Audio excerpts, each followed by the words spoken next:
Saatnya Indonesia untuk memilih. Pemilu dan pemilihan sebagai perwujudan kedaulatan rakyat. Kata pemilihan umum atau yang disingkat dengan kata pemilu tentunya sudah tidak asing di telinga kita sebagai warga negara Indonesia. Bahkan mungkin hampir seluruh masyarakat Indonesia pernah melihat langsung bagaimana pemilu dilaksanakan. Namun, walaupun demikian, ada juga masyarakat yang belum tahu atau belum paham tentang apa itu pemilu, untuk apa dilaksanakan pemilu, dan bagaimana pelaksanaan pemilu di Indonesia. Untuk itu, pada kesempatan kali ini, Komisi Pemilihan Umum akan memaparkan tentang pelaksanaan demokrasi di Indonesia dan di Karangasem, khususnya melalui pelaksanaan pemilu maupun pemilihan. Pemilihan umum atau pemilu dan pemilihan adalah merupakan salah satu perwujudan pelaksanaan demokrasi di Indonesia. Namun, sebelum mengulas tentang pemilu dan pemilihan, mari kita memahami makna demokrasi. Demokrasi berasal dari bahasa Yunani yang terdiri dari kata demos dan kratos. Demos berarti rakyat dan kratos berarti pemerintahan.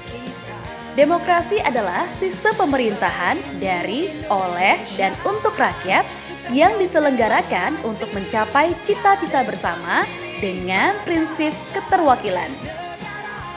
Dengan kata lain, demokrasi adalah mekanisme untuk mewadahi atau menyalurkan beragam aspirasi dan kepentingan masyarakat dalam memecahkan persoalan bersama. Kualitas demokrasi dapat dinilai dari bagaimana proses demokrasi dilaksanakan, di mana demokrasi harus bersifat prosedural dan substansial.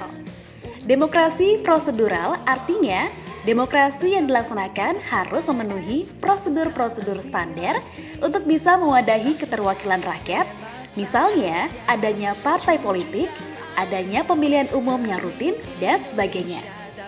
Sedangkan demokrasi substansial adalah demokrasi bukan hanya selesai dengan terpenuhinya prosedur-prosedur demokrasi, tapi juga harus menyentuh substansi dan kualitas dari prosedur demokrasi itu sendiri. Misalnya, apakah warga telah berpartisipasi tanpa paksaan?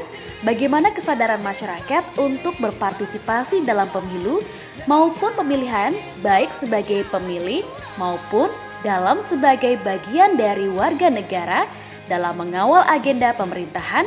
Disinilah pentingnya pendidikan pemilih kepada masyarakat sebagai pemilih.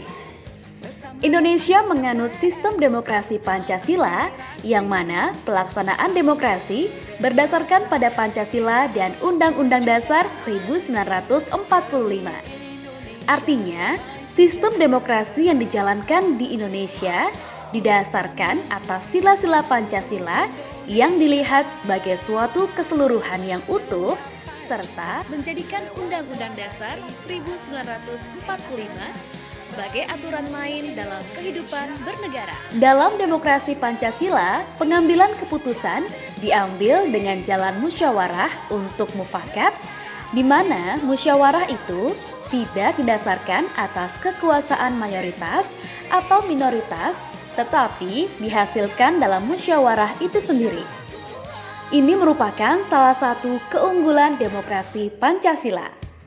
Keunggulan lainnya adalah mengutamakan kesetaraan dan keseimbangan antara hak dan kewajiban, antara kepentingan pribadi dan sosial, serta lebih mengutamakan kepentingan bangsa di atas kepentingan pribadi dan golongan. Sedangkan kedudukan warga negara dalam demokrasi adalah sama dan seimbang tanpa ada perbedaan dan diskriminasi. Apa tujuan demokrasi? Secara umum, demokrasi bertujuan untuk memberikan kebebasan dalam berpendapat dan berekspresi, mencegah perselisihan atau konflik antara kelompok, menciptakan keamanan dan ketertiban bersama, mendorong rakyat untuk aktif dalam politik dan pemerintahan, dan juga membatasi kekuasaan pemerintahan. Ciri-ciri negara demokrasi: adanya kemerdekaan, persamaan hukum, kebebasan individu, kebebasan beragama, kebebasan menyatakan pendapat, kebebasan memperoleh pendidikan yang layak, kebebasan pers, kebebasan berkelompok dan berorganisasi, pemerintahan berada di tangan rakyat, aspirasi rakyat sebagai pertimbangan utama dalam membuat kebijakan, mayoritas suara terbanyak akan menjadi keputusan bersama dengan jalan musyawarah. Selanjutnya kita akan membahas tentang pemilu dan pemilihan. Seperti yang telah disebutkan sebelumnya, bahwa salah satu sarana pelaksanaan demokrasi di Indonesia adalah adanya pemilu dan pemilihan.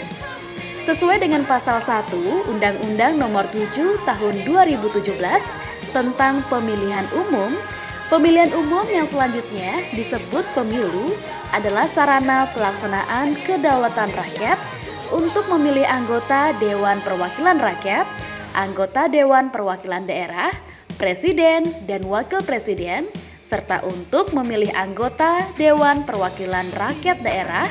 Sedangkan pemilihan gubernur, bupati, dan wali kota yang selanjutnya disebut pemilihan adalah pelaksanaan kedaulatan rakyat di provinsi dan kabupaten kota untuk memilih gubernur, bupati, kota secara langsung dan demokratis sesuai yang tertuang dalam pasal 1 Undang-Undang Nomor 1 Tahun 2015 tentang penetapan peraturan pengganti Undang-Undang Nomor 1 Tahun 2014 tentang pemilihan gubernur, bupati, dan wali kota menjadi undang-undang. Asas pemilu dan pemilihan. Pemilu dan pemilihan di Indonesia dilaksanakan dengan asas langsung, umum, bebas, rahasia, jujur, dan adil yang biasa disingkat dengan Luber-Jurdil. Langsung artinya masyarakat sebagai pemilih memiliki hak untuk memilih secara langsung dalam pemilu atau pemilihan sesuai keinginan sendiri tanpa perantara. Umum artinya pemilu atau pemilihan berlaku untuk semua warga negara yang memenuhi syarat tidak membedakan agama, suku, ras, jenis kelamin, golongan, pekerjaan, dan lain-lain. Bebas artinya seluruh warga negara yang memenuhi syarat sebagai pemilih pada pemilu maupun pemilihan bebas menentukan siapa saja yang akan dipilih untuk membawa aspirasinya tanpa tekanan. Rahasia artinya dalam menentukan pilihannya, pemilih dijamin kerahasiaannya atas pilihannya. Pemilih memberikan suara dengan tidak dapat diketahui oleh orang lain kepada siapapun. Jujur artinya semua pihak yang terkait dengan pemilu maupun pemilihan harus bertindak dan juga bersikap jujur sesuai dengan peraturan yang berlaku. Dan asas adil berarti pelaksanaan pemilu maupun pemilihan, baik pemilih dan peserta pemilu, mendapat perlakuan yang sama serta bebas dari kecurangan dari pihak manapun. Tujuan pemilu dan pemilihan. Pemilu dan pemilihan bertujuan untuk 1. Memberikan kesempatan kepada setiap warga negara untuk menggunakan hak politiknya. 2. Terjaminnya pergantian kepemimpinan secara reguler dan damai. 3. Meningkatnya kesejahteraan dan kualitas hidup masyarakat. 4. Mempertahankan kedaulatan rakyat dan tetap tegaknya negara. Selain hal tersebut, pemilu dan pemilihan juga penting dilaksanakan sebagai sarana pendidikan politik kepada warga negara, proses pergantian kekuasaan secara konstitusional, merupakan hak dasar kedaulatan rakyat, terbentuknya wakil rakyat dan pemerintah yang sah. Komponen-komponen penyelenggaraan pemilu dan pemilihan diantaranya 1. Regulasi. Selain berdasarkan Pancasila dan Undang-Undang Dasar 1945, pelaksanaan pemilu diatur dalam Undang-Undang Nomor 7 Tahun 2017 tentang pemilihan umum.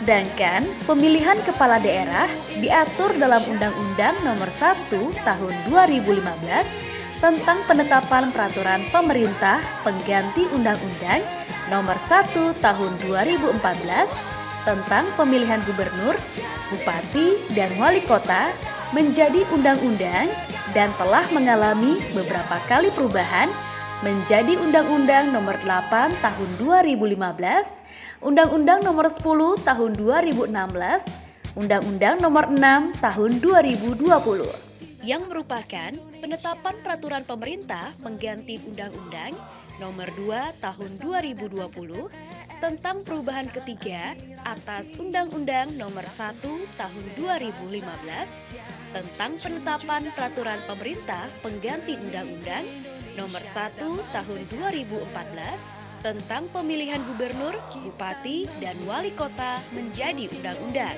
Selanjutnya, berdasarkan undang-undang tersebut, KPU mengatur secara detail lagi setiap tahapan pelaksanaan pemilu maupun pemilihan dalam peraturan KPU. 2. Lembaga penyelenggara pemilu dan pemilihan.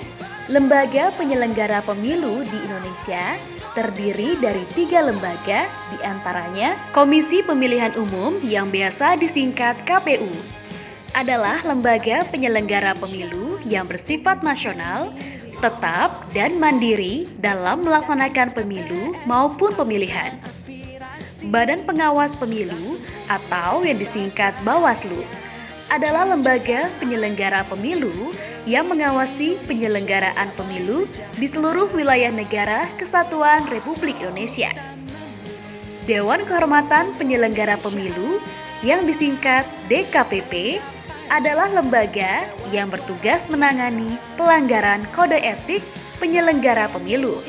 Komisi Pemilihan Umum sebagai lembaga penyelenggara pemilu memiliki struktur organisasi yang berjenjang terdiri dari KPU RI yang berkedudukan di Ibu Kota Negara Republik Indonesia, KPU Provinsi yang berkedudukan di Ibu Kota Provinsi, KPU Kabupaten atau Kota berkedudukan di Ibu Kota Kabupaten atau Kota, dan terdapat badan yang bertugas di kecamatan disebut dengan Panitia Pemilihan Kecamatan atau PPK, yang bertugas di desa disebut dengan Panitia Pemungutan Suara atau PPS, dan yang bertugas di tempat pemungutan suara atau TPS disebut dengan Kelompok Penyelenggara Pemungutan Suara atau KPPS. 3. Peserta pemilu dan pemilihan. Selain adanya regulasi dan penyelenggara pemilu, peserta pemilu merupakan salah satu komponen penting dalam pelaksanaan pemilu maupun pemilihan. Peserta dalam pelaksanaan pemilihan umum adalah 1. Pasangan calon presiden dan wakil presiden. 2. Anggota partai politik dalam pemilihan legislatif di DPR, DPRD Provinsi, dan DPRD Kabupaten. 3. Calon perorangan perwakilan daerah dalam pemilihan anggota DPD. Sedangkan sebagai peserta dalam pemilihan adalah peserta dalam pemilihan gubernur dan wakil gubernur adalah pasangan calon gubernur dan wakil gubernur yang diusulkan oleh parpol atau gabungan parpol atau calon perseorangan yang didukung oleh sejumlah orang sesuai dengan ketentuan yang berlaku.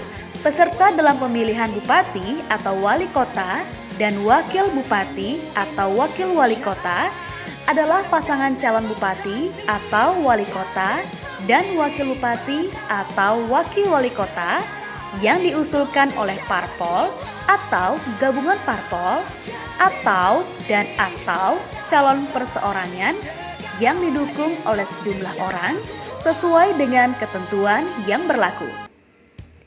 4. Pemilih.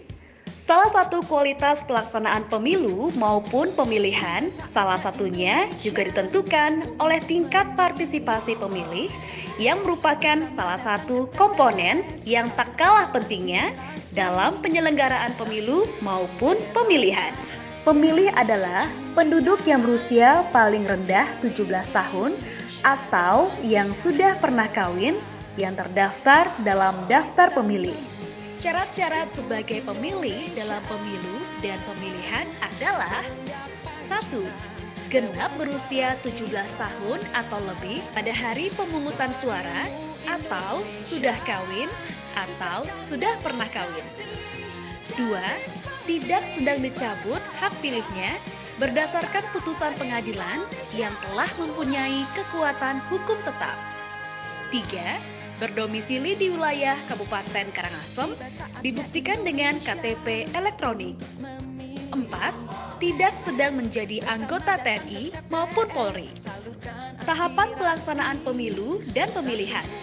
Dalam proses pelaksanaan pemilu maupun pemilihan, tentunya dilaksanakan dengan tahapan-tahapan yang telah diatur dalam peraturan KPU, di antaranya penyusunan anggaran dan produk hukum, sosialisasi, pembentukan badan ad hoc, pendaftaran dan verifikasi partai politik yang akan menjadi peserta pemilu, pencalonan, pemutakhiran data dan daftar pemilih, kampanye, pemungutan dan penghitungan suara, rekapitulasi, serta penetapan calon terpilih. Ayo gunakan hak pilih pada setiap pemilu dan pemilihan. Jadilah pemilih yang cerdas, memahami hak konstitusional sebagai warga negara, memahami dan mengkritisi visi misi, serta program kerja para kandidat, dan anti money politik. Pemilih berdaulat, negara kuat. Sing nyoblos, sing muleh. Untuk mengetahui bagaimana sejarah pemilu di Indonesia, mari kita simak bersama tayangan berikut ini. Indonesia merupakan salah satu negara demokrasi terbesar di dunia. Dengan jumlah penduduk lebih dari 215 juta jiwa, Indonesia berhasil mempraktekkan sistem politik demokrasi modern. Demokrasi telah menjadi katup aspirasi bagi ratusan juta warga negara yang berbeda-beda untuk hidup berdampingan secara damai. Dalam jangka ke depan, demokrasi juga diharapkan bisa menjadi jalan untuk mewujudkan kesejahteraan bagi seluruh rakyat Indonesia. Demokratisasi di Indonesia bukanlah sebuah proses yang tiba-tiba. Pencapaian demokrasi di Indonesia telah melalui proses panjang yang mengiringi jatuh dan bangunnya negeri ini. Dalam perjalanan sejarahnya, bangsa Indonesia telah menyelenggarakan beberapa kali pemilihan umum. Pemerintahan Presiden Soekarno hanya sempat menyelenggarakan satu kali pemilihan umum, yaitu pada tahun 1955.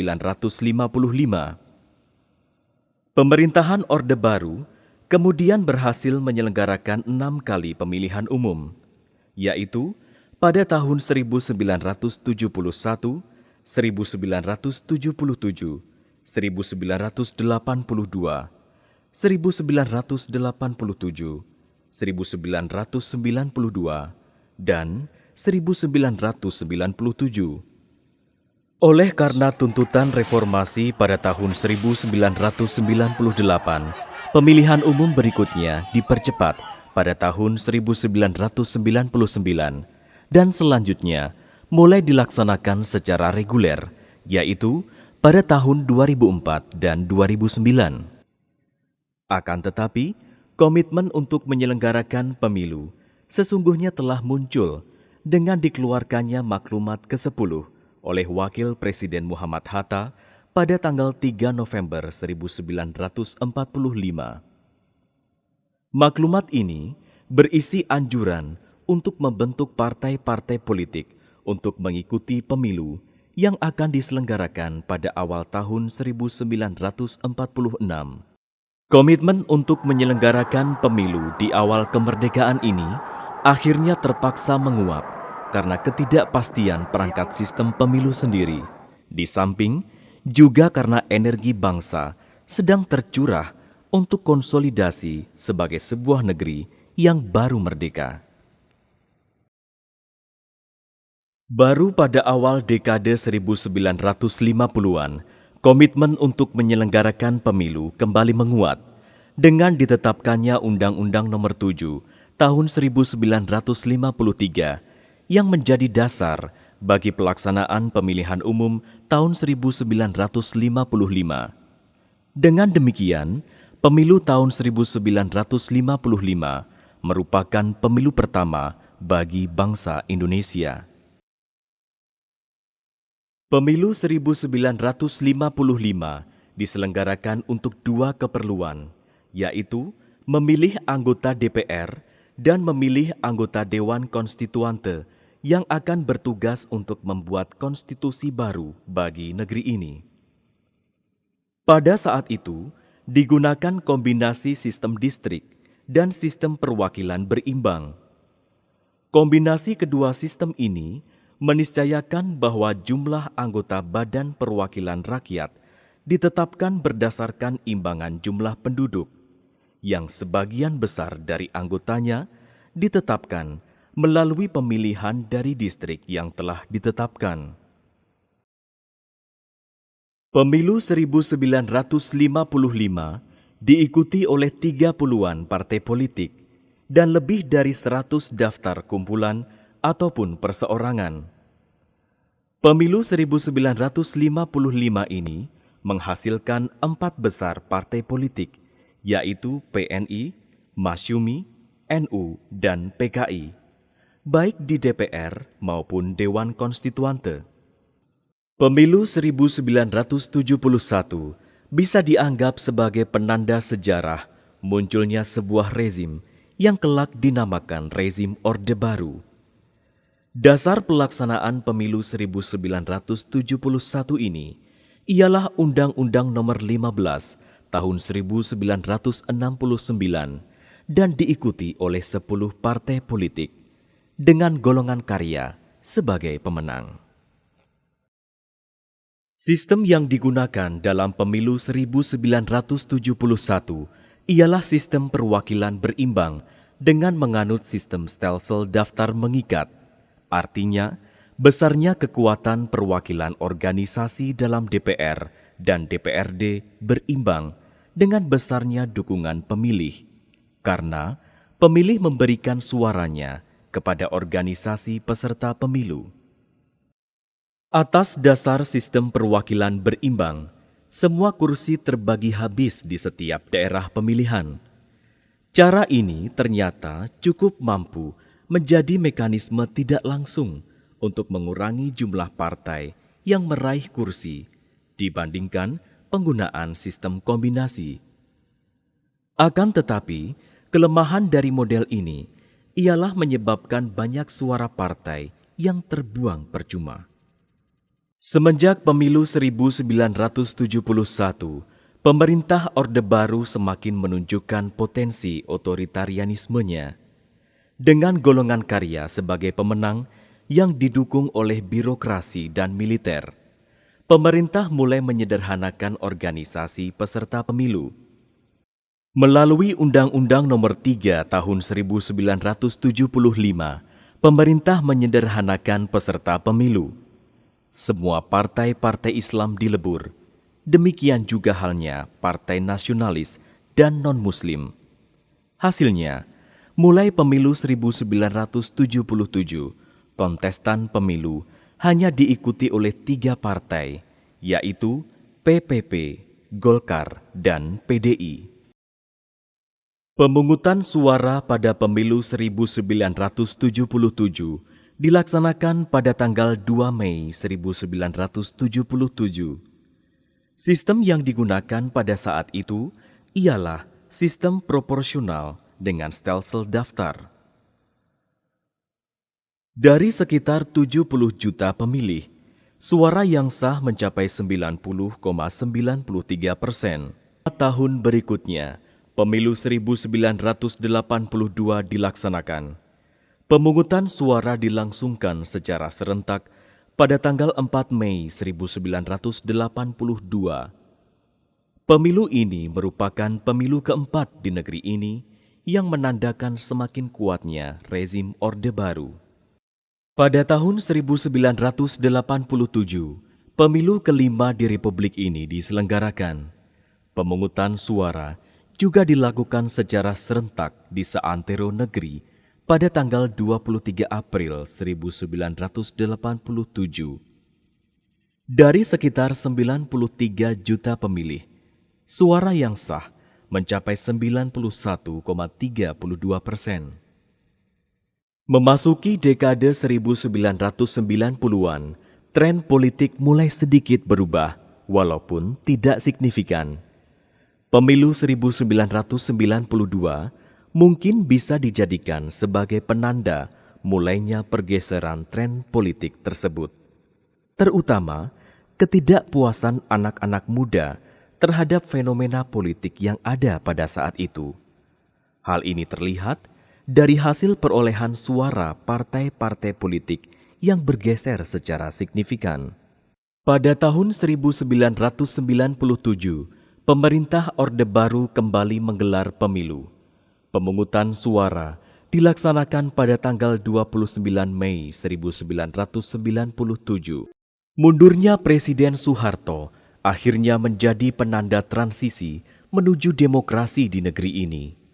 Presiden Habibie yang meneruskan periode kepemimpinan Presiden Soeharto mengambil langkah signifikan, yaitu mempercepat pemilu untuk memulihkan kepercayaan rakyat dan dunia internasional.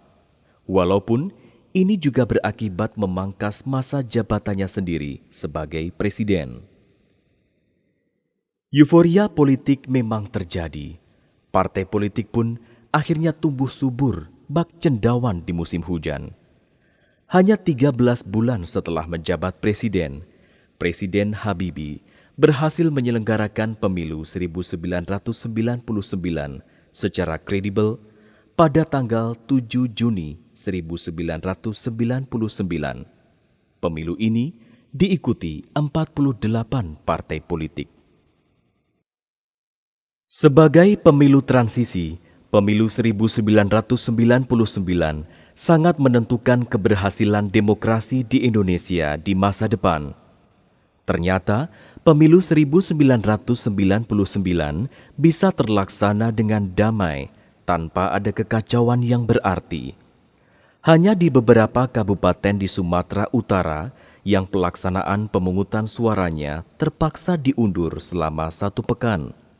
Itu pun karena adanya keterlambatan atas datangnya perlengkapan pemungutan suara.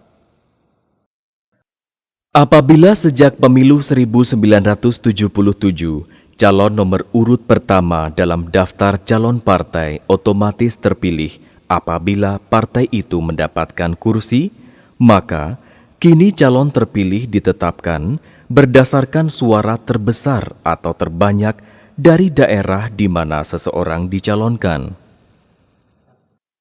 Hasil pemilu 1999 menegaskan 5 besar partai politik, yaitu PDIP, Golkar, PKB, PPP, dan PAN.